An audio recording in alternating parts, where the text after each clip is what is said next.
Hello and welcome to Fats on Film. I am your host, Hannah Ogilvie-Young, and this is the podcast where we explore all things fat representation in film, TV, and wider media. And this week it is just little old me. We are doing something slightly different. Because I watched The Substance last week, and that's not a film we would talk about on this podcast. We'll get into it later, but there are no fat people in it. But in a film that is talking so aggressively about the beauty standard, and of course, the pursuit of thinness falls into the beauty standard, I thought it was a good little exploration we could do in this podcast. So if you'd indulge me, I'd love 30 minutes of your time to give you my thoughts. So this is written and directed by Coralie Fargeat, and if I'm saying her name wrong, I so apologise. I don't speak French, but I do say her name a few times, so this is just like a mass apology if I'm saying it wrong every time. And so like I say, it's just come out, so try and give it a watch before you listen to my deep dive. I am going to give a trigger warning for eating disorders, weight loss, self-harm, suicide. So please look after yourself before continuing. And also, just in case this isn't clear, I'm going to talk in very broad strokes when I say men and women. Please do not be like, not all men, at me. That's just not my point, okay? So let's get into a little synopsis. So we are following the decline of an aging Hollywood fitness star, Elisabeth Sparkle, played to perfection by Demi Moore, as she mourns her 50th birthday while being let go from her TV producer Harvey, played by Dennis Quaid. While recovering from a car crash, Elisabeth is told about a life-changing procedure called the Substance, promising to unlock her matrix to bring forward, or backward, a younger, better version of herself, and she succumbs to the temptation to chase her youth and her previous success. After reading the very simple instructions, she takes the initial neon green drug while staring at her aging, naked body. And splitting from her back is the new, younger, perkier version that was promised, Sue, played by Margaret Qualley. Sue auditions for the fitness star role that Elisabeth has just vacated, and TV producer Harvey and his band of silent white male suits are in love with her potential. Everything is in the right place. The seduction of youth and beauty, the attention and potential success it can bring, is intoxicating to Sue. But every 7 days, she must switch back to Elisabeth. This relationship has a balance. They are one.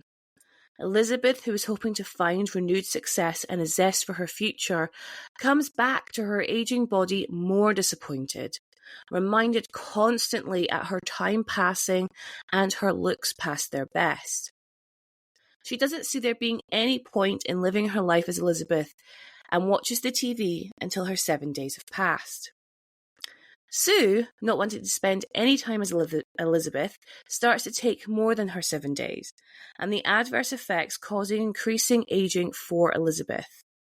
A war begins. Two versions, mother and daughter, the mum demanding respect for their time while wanting to live through their daughters.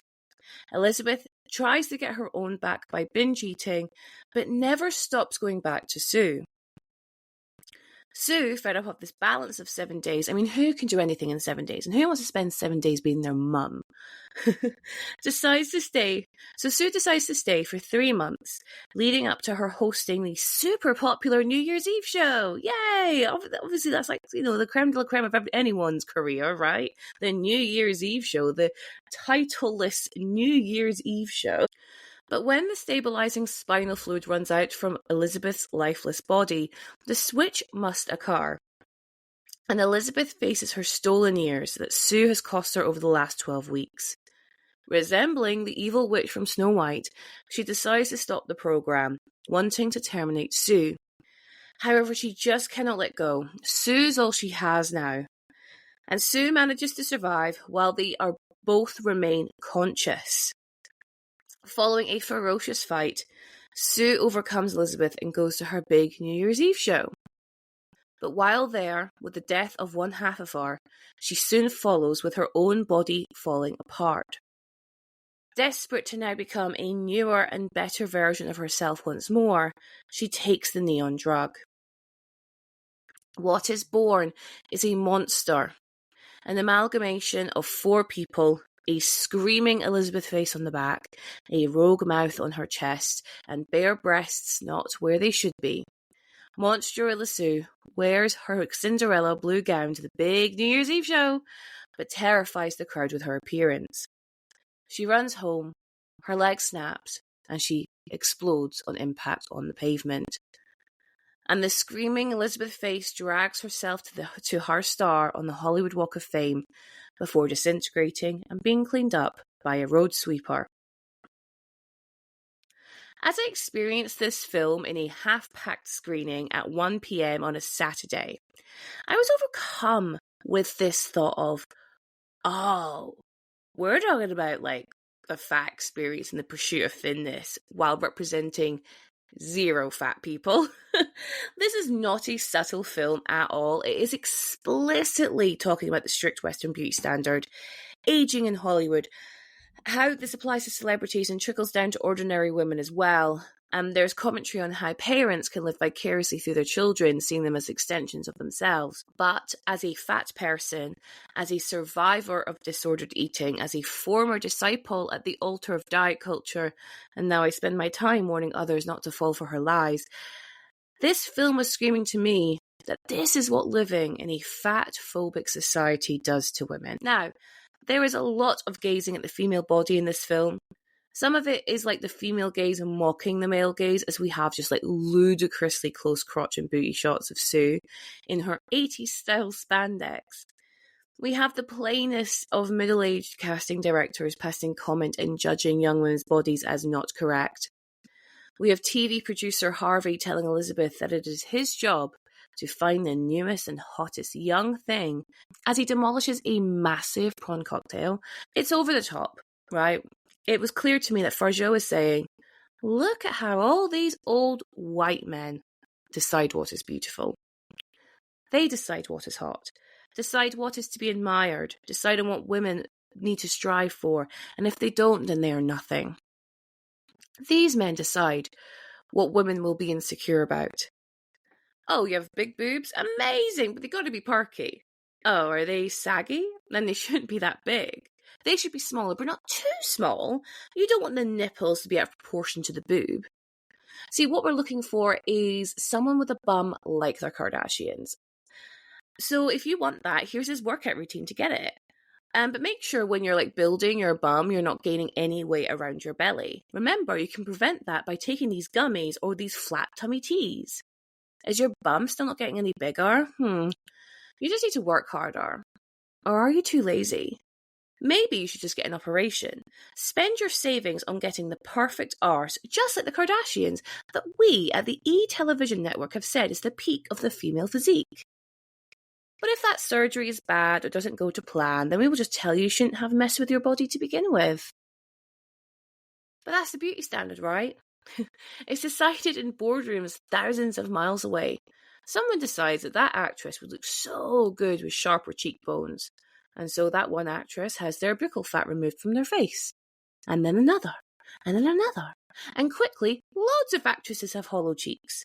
And it's a new beauty trend. And then suddenly your local salon starts offering it too for women who just walk down the street. It's like the bastardization of the Miranda Priestley monologue in The Devil Wears Prada. It trickles down until ordinary folk like us feel like we also need to look the same as these A-lister celebrities. The substance is also explicitly calling out the ageism of Hollywood. Casting the 61-year-old Demi Moore as 50-year-old Elisabeth Sparkle is frankly hilarious. Like, what a fuck you. My friend Phil, who I saw this film with, he leaned over as it started with her in the spandex and said, God, doesn't she look great? And that phrase must have haunted Demi Moore. I mean, I remember hearing it all the way back during the press for Charlie's Angels Full Throttle, and she would have been in her 40s. We have been conditioned to count women out when they get to a certain age in Hollywood. Meryl Streep famously said on the Graham Norton show that when she hit 40, she was offered like 3 witch roles. And this isn't a coincidence. It's calculated. It's Hollywood saying, you are no longer welcome here. You no longer have value here. And if we do have to keep seeing your aging face, then it will be to amplify the propaganda that aging women are not beautiful or to be desired or to be admired. They are to be feared and pitied. Elisabeth has reached this point in her career, managing to survive long past her sell-by date according to Harvey. He needs to get rid of her as he believes no one would want to see someone of her age on their TV. And here it is again, where we have to talk about the male gaze. Most media is produced through the male gaze as they are predominantly the ones writing, directing, shooting and editing it. And then more men critique that work and they decide what is good and bad media. There are 2 male to every 1 female critic, according to the 2022 report by Dr. Martha Lozon, Executive Director of the San Diego State University Center for the Study of Women in Television and Film. This is the standard. So when men produce film and TV, they are looking through their own gaze and what do other men want. And there is a lack of consideration of what other audiences of different genders may want to see. I am sure there would have been loads of women Elisabeth's age who watched her fitness show. But in Harvey's eyes, he is thinking, well, if I don't want to see it, then no one would want to see it, because my lens is the standard. And of course, the feminist take of this film, or the happy feminist take of this film, would be that Elisabeth rises above stupid Harvey and stupid ageism of Hollywood and gets to live her retirement in peace and happiness. But then this would be a really short film.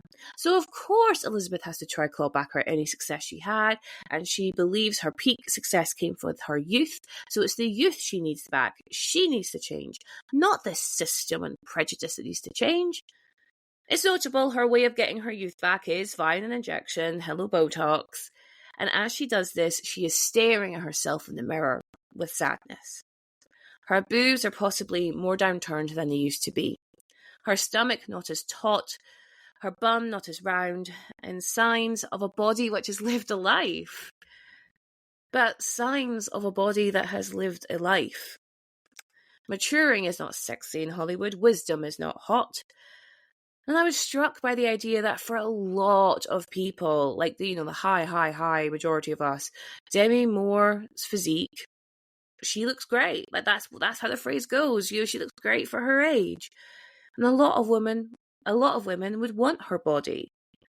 But this film is fighting with its audience. It's saying on one hand, it's asking you to be saddened by the ridiculous cruelty of calling the ever-stunning Demi Moore as past it or even ugly to look at, while asking you to sympathise with Elisabeth of why she would want to get rid of her ageing body. It is complicated, but I truly believe it's possible to have capacity for both. When she takes the black market drug, the substance, we are reminded of what some people have done in the pursuit of beauty. Taken non-medical grade silicone injections or implants because it's cheaper, flown abroad for treatments that either potentially have irreversible damaging complications, or sometimes people die.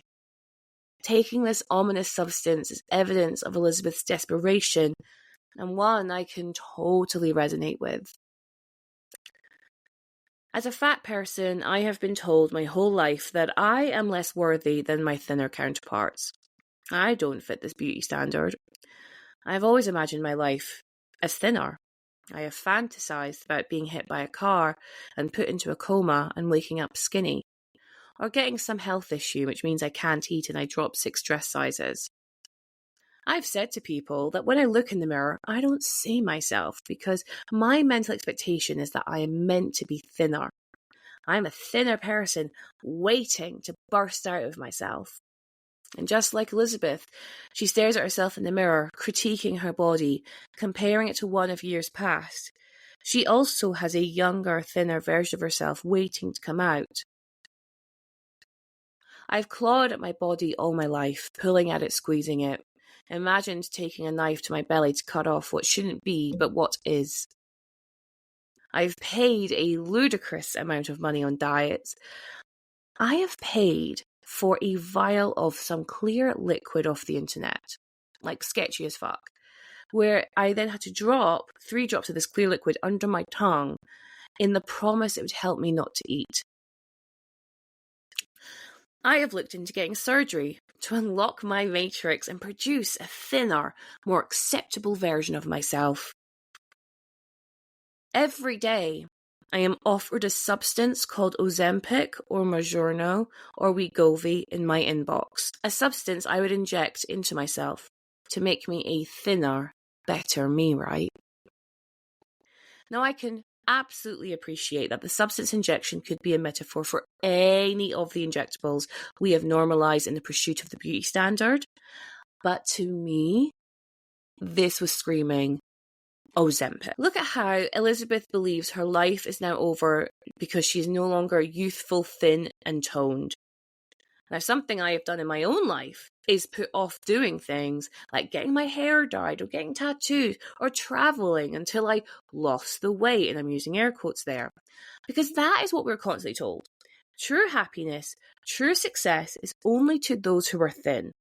We can see that in the lack of fat representation in actors, in main character roles in cinema.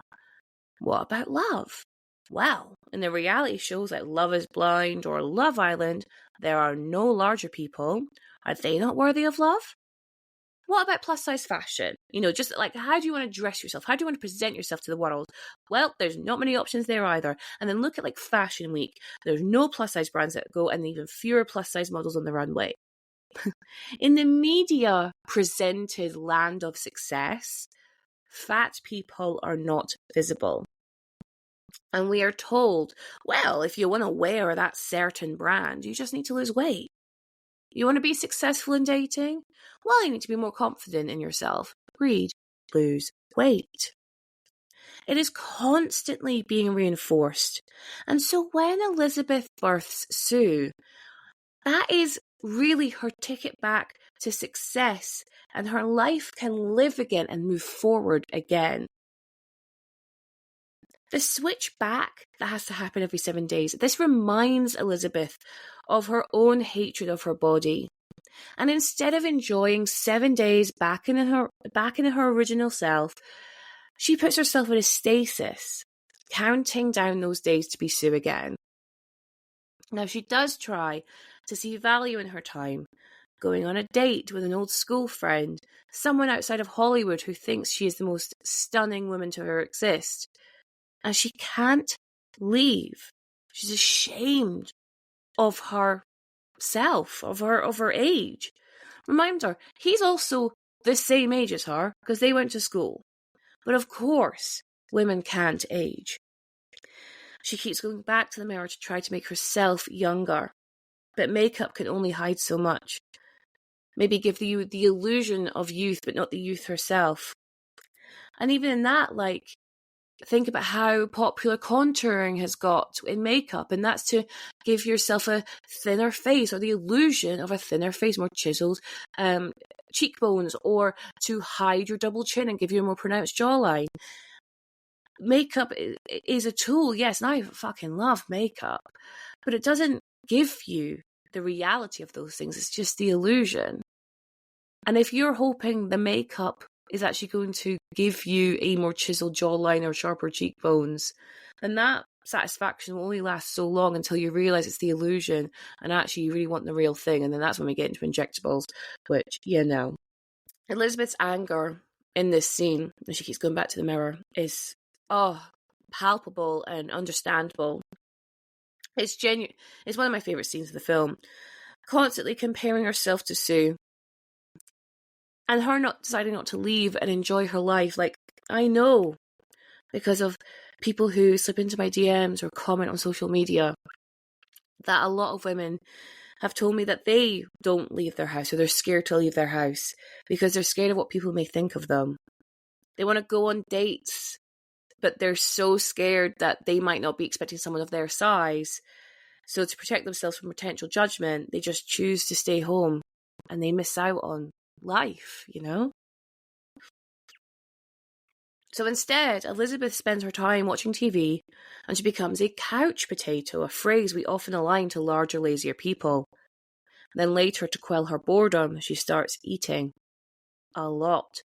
And this is a really interesting turn, because up until this point, we haven't seen Sue or Elisabeth eat. There's only been one eating scene, and it's super gross with Harvey in the prawn cocktail. But Elisabeth refrains, and now she views that her body is no longer important, or important to her success. She falls headfirst into binging, and there's so many reasons why we binge eat. You know, for a lot of us, it's comfort. For a lot of us, it's emotional regulation. But if you think about Elisabeth's career, where, you know, she's a fitness star, her body being in shape is so important to why she's successful, why she's famous. And it's very, to me, very clear and makes a lot of sense that she may have a very poor relationship with eating and food. And we see that manifest in Sue. Even her goodbye gift from the TV network is a French cooking book. Our body is no longer currency, so she might as well eat, like, finally, after years of not. Elisabeth's reasons for eating are so complex, you know, probably like a relief because she's not be able to eat for years, or not enjoy eating for years because of the pressure to be a certain size. She no longer sees value in her body, so she's binging, she's self-soothing these emotions, this grief. But also it is a punishment to Sue. And she wants Sue to fear Elisabeth's gluttony and the ramifications of Elisabeth gaining weight and what that could do to Sue, right? Because again, they don't know how this works. So if Elisabeth gains weight, does that mean Sue gains weight? And there's this awful scene when Sue kind of wakes up and she sees the apartment just like strewn with empty plates and food all over the walls, as Elisabeth has had her kind of spiral down. And she runs in to the lifeless Elisabeth body and she starts kicking her and calling her old and fat and disgusting. And then she screams, "Control yourself. Control yourself." And that's such an interesting phrase, because to Sue, Elisabeth's gluttony is potentially damaging her. She doesn't know, like I say, she doesn't know how this works. But also that's how we think of a lot of fat people. We've been conditioned to think that their fatness is a physical manifestation of their gluttony, of their lack of willpower, of their lack of self-care. They can't control themselves. But if you talk to a fat person, they've been on 1,000,001 diets. They know all about controlling themselves. The thing is, willpower is a finite resource. We know the answer to long-term eating changes or diet changes is not to exclude anything. It's just to be a little bit more mindful of how often we eat them. Or, you know, there are medical reasons why people gain weight. There are so many reasons why people gain weight, but it doesn't make us any less valuable. It doesn't matter. I mean, I know this. I'm hoping if you're listening to this, you know this. But a lot of people don't know this. They don't realize that your value should never be derived from your size or your dietary choices. But in this film, obviously, it is. And it's calling it out. Like, to see Sue incredibly upset by Elisabeth's actions to just simply eat. Like, I can hear her in my head screaming, "Control yourself." Because when I was fucking in diet culture, that's something I would hate myself for when I broke. Like, why don't I have the willpower? Why can't I control myself? Like, why is this not enough? Why is hating myself not enough to change? But we'll get into that in a bit. Back to the film. This is what I mean. This film really made me go in the best way. Just made me really reflect on my own thoughts with myself and my eating disorder recovery. And that's a powerful film if it can make you go this deep into yourself, in my opinion. So we never see Sue eat, which I think is, again, really interesting. That makes a lot of sense because, her body is her currency. But then I started thinking, we do see Sue and Elisabeth eat before they start binge eating, because they have these 7-day food pouches, which they have to give to each other. The lifeless one, they have to give the lifeless one the 7-day food pouches intravenously to keep them alive. And it looks like this baby food mush. And it really reminded me of the infamous baby food diet the celebrities were allegedly going on in the mid to late noughts to help them obtain and keep their slim bodies. Now, this is Hollywood, but this trickles down to the young girls and women who idolise these people on their screens and want to emulate them, right down to the diet they're on, right down to their workouts, which of course they could easily find by just watching their hit fitness show Pump It Up, right? The media is a constant onslaught of the pressure to be thin. Thin is in. Nothing tastes as good as skinny feels. But the substance wants you to recognise that even though these women, these celebrities, are the face of the beauty standard, the face of the goal body physique, they are also just pawns in a system which pits woman against woman to keep our minds and bodies occupied with whether our thighs have enough of a gap, while never questioning who told us it should have a gap to begin with. Now, no women talk to each other in this film, apart from the one time Sue shouts at her assistant for a dressing gown. Every interaction is man and woman, from Harvey and Elisabeth, and then Harvey and Sue, to Elisabeth and her male doctor, to Sue and her neighbour, to Elisabeth and Sue, to the substance male voice on the customer line. Sue and Elisabeth don't talk to each other. They scream at each other when the other is unconscious, and they complain about each other to the customer line, who reminds them that they are one and the same. Men are the ones that Elisabeth and Sue are trying to placate, trying to get adoration and praise from. And the one way they try to do that is by tearing the other down, mocking the other woman in the presence of men, like in the talk show scene where Sue is so disrespectful to Elisabeth. And remember, it's her own legacy to the women who came before her. And I find that fascinating, that like their goal is just the, I don't know, praise of Dennis Quaid's Harvey. That's what they want. They don't give a fuck about the beauty standard or what these men have done to Elisabeth's psyche. That doesn't matter, because it's just like, I just want the praise of the system. I want the praise of the men. This is how the beauty standard can continue to have such power over us as well, because we police each other. From our mothers commenting on our food choices from when we were younger, to female teachers shaming our growing hips, to salon owners commenting that we would benefit from having a little Botox in our frown lines, to strangers commenting on a content creator having hairy armpits. We uphold this oppressive ideal willingly. Sue and Elisabeth never challenge the system they are a pawn in, because all they want is the success and the flattery that comes with playing the game well. If you're at the top of the ladder, you don't see those still below unless you purposely look down. And hey, well, I got to the top of the ladder, no problem, so they can do it too, right? Forgetting that there should not be a ladder to begin with. They blame each other for their faults, but their anger shouldn't be directed at each other. It should be directed at Harvey and Hollywood and those suits. When Elisabeth wakes from her 3-month stasis and discovers the years Sue has stolen from her, she finally decides to stop. But killing her youth, her child, her value is just too much of a leap, and so she keeps Sue alive. While also remaining conscious herself, the two halves finally meet.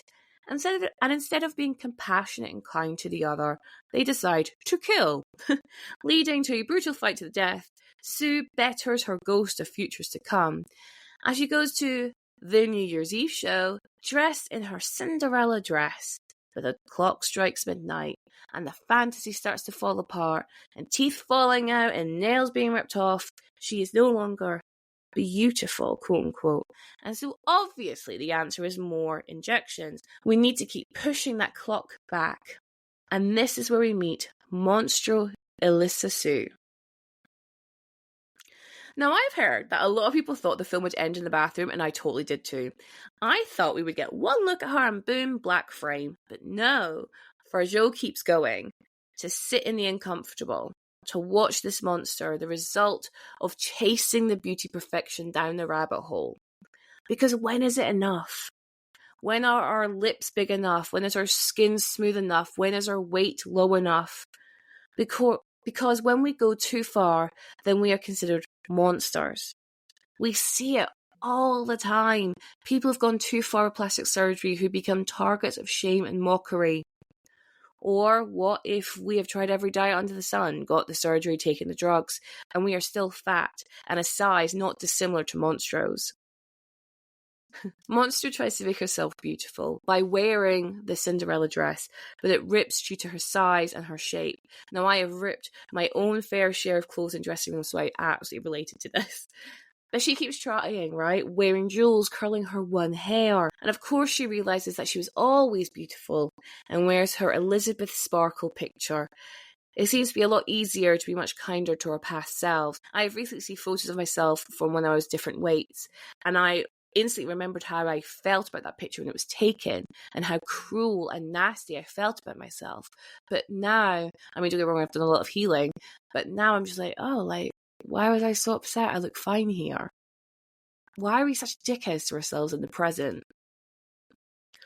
As Monster moves back to the studio, we can hear the weight of every step. She is large and heavy. She makes her way to the stage, and 2001 A Space Odyssey theme plays as this behemoth unveils herself to her adoring public. She stands with rows of topless dancers, gorgeous women, with their parts in the right place. But the audience stares back, unsure of how to react, before woman after woman stands up and screams in terror.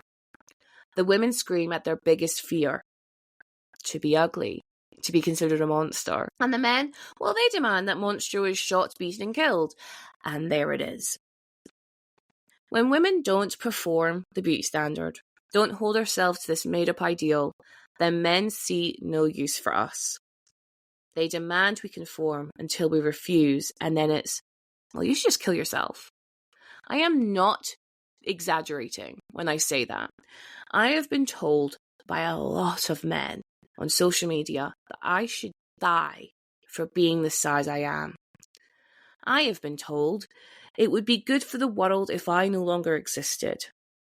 I've had men in my DMs claim that no man would ever love me or find me attractive, as if it's like the biggest insult in the world.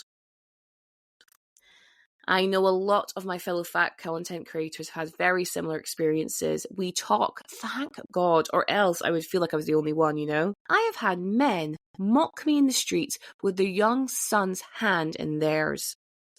I have had fans slow down to shout something at me about me being fat. Now, I know a lot of women are catcalled and harassed, and that falls into this category. But when they're shouting at me, they are coming from a place of, I can't believe she thinks it's okay to be out in public like that. And that's why these men start attacking Monstro. They can't believe she dared to be out in public when she would hide herself away. Hide herself until she is fit for the human eye once more. Monstro drowns the audience in blood, sprays blood all over the walls of the studio, because we are all complicit into why the beauty standard exists, why eating disorders are on the rise, why more people than ever are getting surgeries to better themselves. We are willingly upholding the standard. I feel I can hear the women screaming at this film. I can feel the rage. Leave us alone. Our purpose on this planet is not to be consumed by the male gaze. We just want to exist. The Substance has proved to be a divisive film, and it definitely has its faults. The lack of fat people in it, for example. Like, there is one, and that's Elisabeth's house cleaner, but she's in one scene, in the background, and has no lines, and we never see her again. But then, on the other hand, this film is positing that not meeting the beauty standard is the worst thing you can do to yourself. So in this fantastical version of Hollywood, maybe fat people don't exist all that much. But all in all, I fucking loved this journey. It's saying a lot. It's not subtle, but it's fascinating. And it's also fun. And it's also so sad. I have spent so much of my life hating myself in the hopes I would become better. And by better, I meant thinner.